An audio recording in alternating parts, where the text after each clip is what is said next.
नमस्कार दोस्तों, मैं रजनीश कुमार आप सभी का बहुत बहुत स्वागत करता हूं आपके अपने YouTube channel Rajnish Ramesh official पर। भाइयों, जैसा कि हमने पिछले वीडियो में बात की थी लोकसभा क्षेत्र शाहजहांपुर के बारे में, उसी कड़ी में आज आगे बढ़ते हुए आज हम बात करने वाले हैं लोकसभा क्षेत्र बदायूं के बारे में। तो लोकसभा क्षेत्र बदायूं हमेशा से ही समाजवादी पार्टी का गढ़ रहा है और लगभग यहाँ पर 6 बार समाजवादी पार्टी के कैंडिडेट यहाँ से जीते हैं। तो आइए समय न गंवाते हुए आज बात करते हैं लोकसभा क्षेत्र बदायूं के बारे में।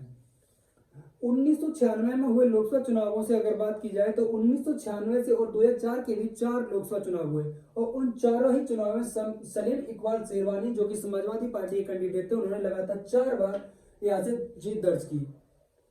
बात करें 2009 और 2014 में हुए लोकसभा चुनावों के परिणामों की, तो यहाँ से धर्मेंद्र यादव जो कि समाजवादी पार्टी के मुखिया अखिलेश यादव जी के भाई हैं, उन्होंने यहाँ से 2 बार लगातार जीत दर्ज की। अब बात करते हैं 2019 में हुए लोकसभा चुनावों के परिणामों की। तो 2019 में डॉक्टर संघमित्रा मौर्य जो कि भारतीय जनता पार्टी की कैंडिडेट थी, उन्होंने यहाँ से जीत दर्ज की और उनके पक्ष में लगभग 5,11,352 मत उनके पक्ष में पड़े। लगभग 47.68% उनके पक्ष में मत पड़ा। बात करें दूसरे नंबर पर रहे प्रत्याशी धर्मेंद्र यादव, तो धर्मेंद्र यादव ने यहाँ से 4,92,898 और लगभग 46% मत हासिल किया और दूसरे नंबर पर रहे। तीसरे नंबर पर बात करें तो सलीम इकबाल शेरवानी जो कि इस बार कांग्रेस पार्टी से प्रत्याशी थे, उन्होंने 51,947 मत हासिल किए, लगभग 5% मत उनके पक्ष में पड़ा। अब बात करते हैं भाइयों 2024 के लोकसभा चुनावों को मद्देनजर रखते हुए। तो 2024 के जब चुनाव के लिए जब समाजवादी पार्टी की पहली लिस्ट आई चुनाव उम्मीदवारों की, तो उसमें धर्मेंद्र यादव का नाम था और धर्मेंद्र यादव को बदायूं से एक बार पुनः एक कैंडिडेट बनाया गया था समाजवादी पार्टी से। लेकिन जब उनकी तीसरी सूची आई उम्मीदवारों की, तो उसमें उन्हें हटाकर यहाँ से शिवपाल सिंह यादव जो कि समाजवादी पार्टी के राष्ट्रीय महासचिव हैं, सपा मुखिया अखिलेश यादव जी के चाचा जी को यहाँ से टिकट दिया गया। अब बात करते हैं कि धर्मेंद्र यादव का यहाँ से टिकट क्यों कटा, उसके पीछे की क्या कहानी है और शिवपाल यादव जी को यहाँ भेजने का कारण क्या है।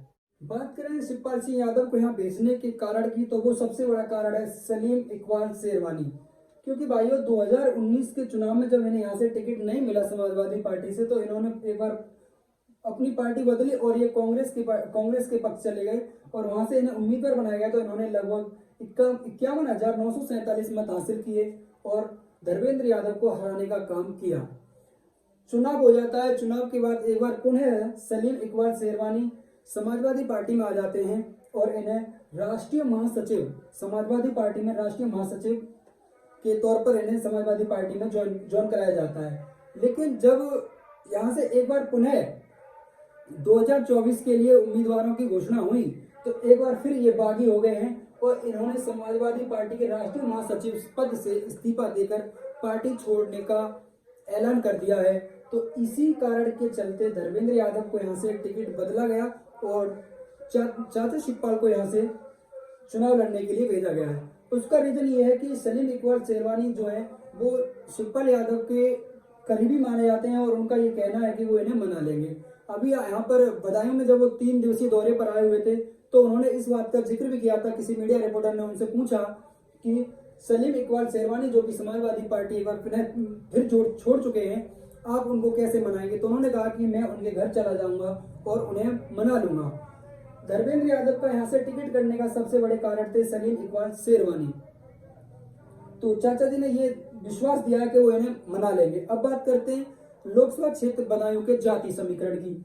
जाति समीकरण की बात की जाए भाइयों, तो यहाँ पे मैं पहले बात करूंगा मुस्लिम समुदाय की। तो मुस्लिम समुदाय के लगभग 4.5 लाख मतदाता लोकसभा क्षेत्र बदायूं के अंतर्गत आते हैं।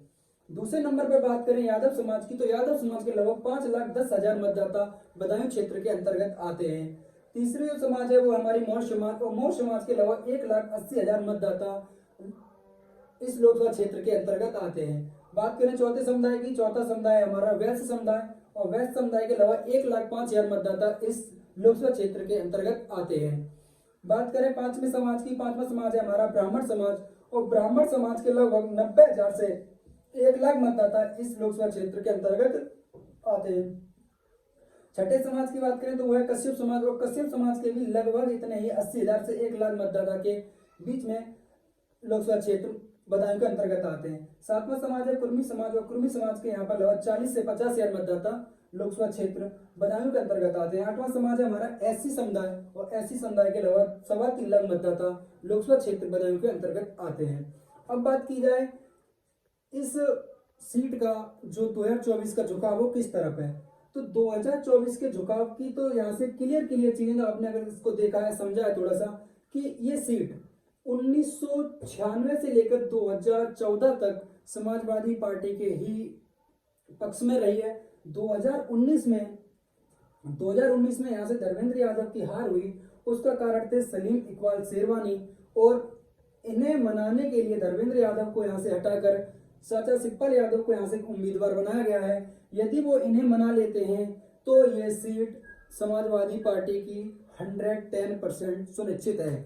यदि इनका भाग्य रुक रहा तो इस सीट पर कुछ भी हो सकता है, वहां कहना थोड़ा सा मुश्किल होगा कि फिर ये सीट किस पक्ष में जाएगी।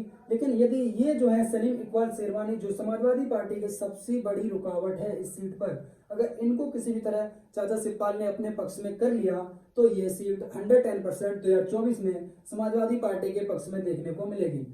जाति समीकरण भी कुछ इसी तरह बयां करता है। अगर मैं इन दो समाज की बात करूं जो कि समाजवादी पार्टी का कोर वोट बैंक माना जाता है, यादव और मुस्लिम मतदाताओं को जोड़ दिया है तो लगभग 9,60,000 मतदाता इन्हीं दो समाज का हो जाता है।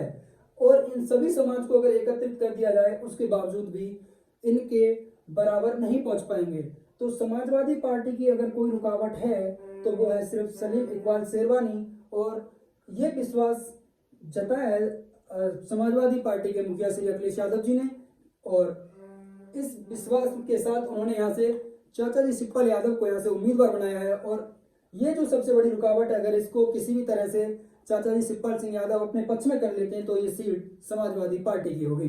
भाइयों, अब एक छोटा सा निवेदन रहेगा आप सभी भाइयों से कि यदि मेरे द्वारा जुटाई गई जानकारी यदि आपको पसंद आई हो तो आपसे एक छोटा सा निवेदन रहेगा कि अगर वीडियो पसंद आई है तो एक लाइक करें और एक अपना प्यारा सा कमेंट जरूर दें, मुझे अपना सुझाव जरूर भेजें कि मैंने जो चीज़ें आपके लिए एकत्रित की वो आपको कितनी अच्छी लगी।